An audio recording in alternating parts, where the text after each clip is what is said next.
ये कहानी एक सच्ची घटना पर आधारित है। एक ऐसी वारदात जिसने भी सुना वो हैरान रह गया। जिसने भी उस कहानी के बारे में जाना उसे कई रातों तक चैन की नींद नहीं नसीब हो पाई। आज हम आपको एक ऐसी कहानी के बारे में बताने वाले हैं जिसे सुनकर आपके भी रोंगटे खड़े हो जाएंगे। ये कहानी साल 1912 की एक वारदात से जुड़ी है। एक ऐसी सच्ची कहानी जिसे आज तक कोई भी सुलझा न सका है। एक ऐसी कहानी जिसने लोगों की रातों की नींद और दिन का चैन छीन लिया और आज तक ये एक अनसॉल्व मिस्ट्री बनी हुई है। कई इन्वेस्टिगेटर्स ने इस वारदात को सुलझाने की तमाम कोशिशें तो की, लेकिन हाथ कुछ भी नहीं आ पाया और आज भी लोग इस केस को सुलझाने में जुटे हुए हैं। पर अभी तक इस केस में ना तो कोई सुराग मिला है, ना ही कोई सबूत। आज हम आपको रूबरू कराएंगे यूनाइटेड स्टेट्स के एक शहर में सालों पहले हुए एक खूनी वारदात के बारे में, जिसने एक हंसते खेलते परिवार का अस्तित्व मिटा दिया। एक परिवार जो हमेशा खुश रहता था।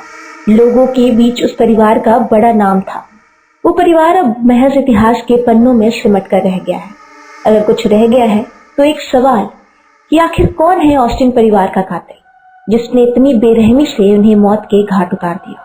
इस वारदात के बाद जब भी कोई इंसान इस घर में आया, वो या तो मुर्दा लौटा या फिर उसके साथ कुछ ऐसा हुआ जिसे वो अपनी पूरी जिंदगी भूल ना पाया। आइए सबसे पहले हम आपको बताते हैं कि आखिर इस घर में ऐसा क्या हुआ था जिसकी वजह से ये बन गया है अमेरिका का सबसे हॉन्टेड हाउस। साल 1912 में ऑस्टिन नामक युवक का परिवार इस घर में रहा करता था। हंसी खुशी रहने वाले इस परिवार में टोटल 5 मेंबर्स थे। हस्बैंड ऑस्टिन और उनकी वाइफ सारा और साथ ही उनके 3 बच्चे जिनकी उम्र काफी कम थी। ऑस्टिन फैमिली 1903 में इस घर में शिफ्ट हुई थी, पर घर खरीदने की खुशी उनके पास ज्यादा समय तक टिक नहीं पाई। कुछ ही साल बाद यानी साल 1912 में उनके पूरे परिवार की लकड़ी काटने वाली मशीन से काटकर किसी ने बड़ी बेदर्दी और रहस्यमयी तरीके से हत्या कर दी। किसने मारा, क्यों मारा, इस बात का आज तक खुलासा नहीं हो पाया है।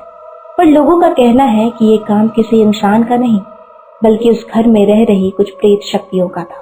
क्योंकि इस घटना के काफी समय पहले से ही इस परिवार ने कई बार घर में किसी आत्मा के होने की बात अपने पड़ोसियों को बताई थी। रातों रात हुए इस चौंका देने वाली घटना ने सबका दिल दहला दिया था और लोगों के जहन में आज भी एक ही सवाल है कि आखिर किसी की इतनी क्या दुश्मनी थी कि इस पूरे परिवार को इतनी भयानक मौत दी। तब से ही इस घर के सामने से कोई गुजरना नहीं चाहता था। रात को तो दूर की बात है, दिन के उजाले में भी कोई यहाँ से गुजरने का ख्याल भी अपने दिमाग में नहीं लाता था। और तब से ही इस घर को इस शहर का सबसे हॉन्टेड घर बताया जाने लगा, क्योंकि यहाँ जो भी जाता उसे कोई न कोई आत्मा तो दिखती ही थी। इस घर में कई राज छुपे होने की वजह से इसे टूरिस्ट प्लेस करार दिया गया। इस घर की चर्चा पूरे शहर में थी। बताया जाता है कि इस घर में जो भी रहने आता है उसे आत्माएं दिखती हैं। इसी वजह से इस घर में एक रात से ज्यादा रुकने की परमिशन किसी भी टूरिस्ट को नहीं मिलती है। ये सारी कहानियां सुनकर अमन और उसके 3 दोस्तों ने भी बाकियों की तरह इस जगह को एक्सप्लोर करने का सोच लिया। ये सभी दोस्त ट्रिप पर यहाँ आए थे और पैरानॉर्मल एक्टिविटीज में इंटरेस्ट होने की वजह से ये सारे दोस्तों ने इस घर में एक रात गुजारने का सोचा और ये देखना चाहा कि क्या सच में यहाँ कोई आत्मा है या वो सारी बातें महज एक अफवाह है। अमन और उसके 3 साथी अमृत, रोहित और विशाल घर में चले तो गए थे, लेकिन उस रात उनके साथ जो हुआ वो आज भी याद कर उनकी सांसें रुक जाती है। इस हॉन्टेड हाउस का नाम द विला ऑफ पीसेस था और इसमें एक रात के लिए ठहरने की कीमत काफी ज्यादा थी। लेकिन एडवेंचर करने के इरादे से अमन और उसके दोस्तों ने यहाँ रुकने का फैसला किया, वो भी काली अंधेरी रात को। जैसे ही अमन और उसके साथी घर में घुसते हैं उन्हें सब कुछ नॉर्मल लगता है, क्योंकि घर को टूरिस्ट प्लेस होने की वजह से काफी मेंटेन करके रखा जाता था ताकि और लोग यहाँ आए। शुरुआत के कुछ घंटों तक तो सब कुछ नॉर्मल रहा। अमन अपने दोस्तों के साथ हंसी मजाक कर रहा था। सभी अपने अपने धुन में मगन थे। कुछ देर बाद अमन और उसके सारे दोस्त कहते हैं कि ये घर भले ही हॉन्टेड हाउस के नाम से फेमस है, लेकिन यहाँ कुछ हॉन्ट करने जैसा है ही नहीं। सारी बातें महज अफवाह हैं। लगता है भूत से हम क्या, हमसे भूत ही डर गया होगा। तभी विशाल कहता है कि चलो हम सब अपनी अपनी कुछ भूतिया स्टोरी शेयर करते हैं। इस पे सब राजी हो जाते हैं और एक एक कर अपनी अपनी कहानी बताने लगते हैं। सभी अपने इंसिडेंट शेयर कर ही रहे थे, तभी उन्हें बहुत तेज एक आवाज आती है, मानो किसी ने एक बड़ी से पत्थर को जमीन पर काफी गुस्से से गिरा दिया हो। आवाज सुनते ही अमन और उसके सारे दोस्त भागकर ऊपर की ओर चले जाते हैं जहां से आवाज आ रही थी। ऊपर जाकर उन्हें जो दिखता है उसे वो सभी चौंक जाते हैं। ऊपर वाले कमरे में एक पत्थर गिरा तो था, लेकिन उसकी साइज महज एक छोटे बर्फ जितनी थी। ये देख सभी हैरान हो जाते हैं कि एक छोटे से पत्थर के गिरने की वजह से इतनी भयंकर आवाज कैसे हो सकती है। पर सब इस बात पर ज्यादा ध्यान ना देते हुए पत्थर को इग्नोर कर वापस चले जाते हैं। नीचे जाकर सभी बात कर ही रहे होते हैं, तभी रोहित के दिमाग में एक आइडिया आता है, जिसे वो जैसे ही अपने दोस्तों के साथ शेयर करता है, सारे एक पल के लिए सहम से जाते हैं। रोहित जिस आइडिया की बात करता है वो आइडिया और कुछ नहीं बल्कि एक गेम खेलने का होता है जिसका नाम होता है ओइजा बोर्ड। और आपको पता नहीं तो हम बता दें कि ओइजा बोर्ड एक ऐसी गेम है जिसमें भूत प्रेत को बुलाया जा सकता है और उनसे बातें की जा सकती है, और इस गेम के अंजाम अक्सर बुरे ही होते हैं।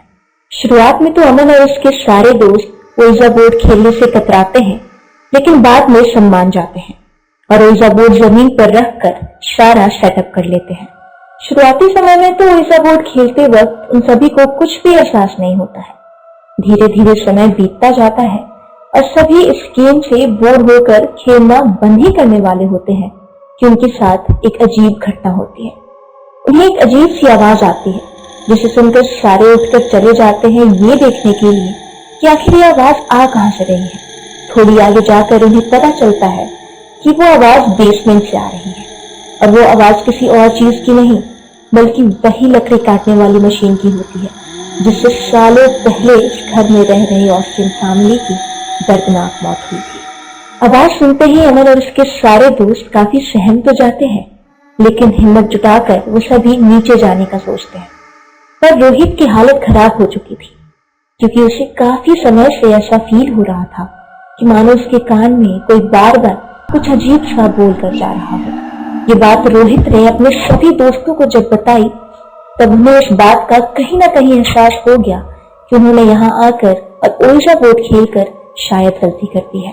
रोहित की ये सारी बातें सुनकर सभी लोग ये मिलकर फैसला करते हैं कि बेसमेंट में रोहित नहीं जाएगा। बाकी सारे लोग जाकर देख कर आएंगे कि ये आवाज कैसी है।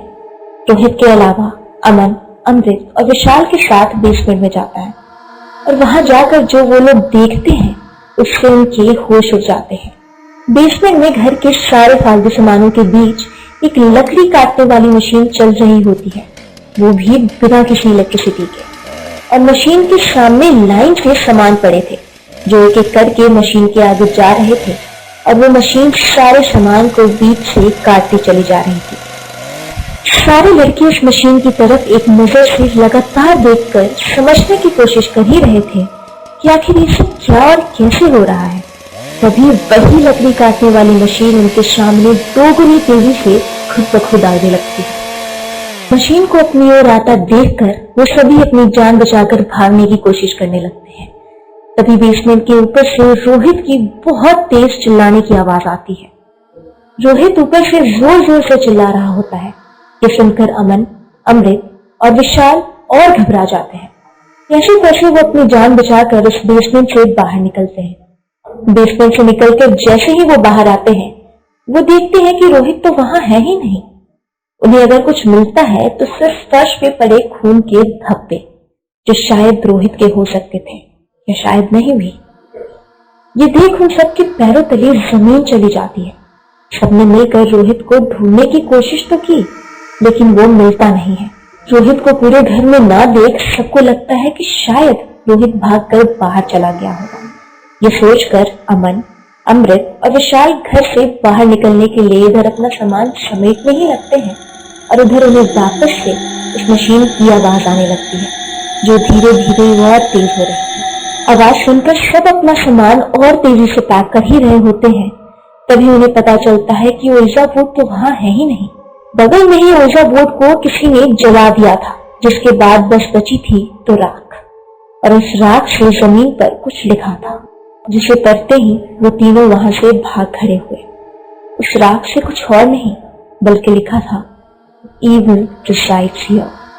उस दिन के बाद से ना तो उन सभी ने कहीं और जाने की हिम्मत जुटाई, न ही अपने दोस्त रोहित को कभी ढूंढ पाए। इस घटना के बाद अगर कुछ रह जाता है तो उनके, आपके और हमारे मन में कुछ सवाल कि आखिर रोहित गया कहाँ?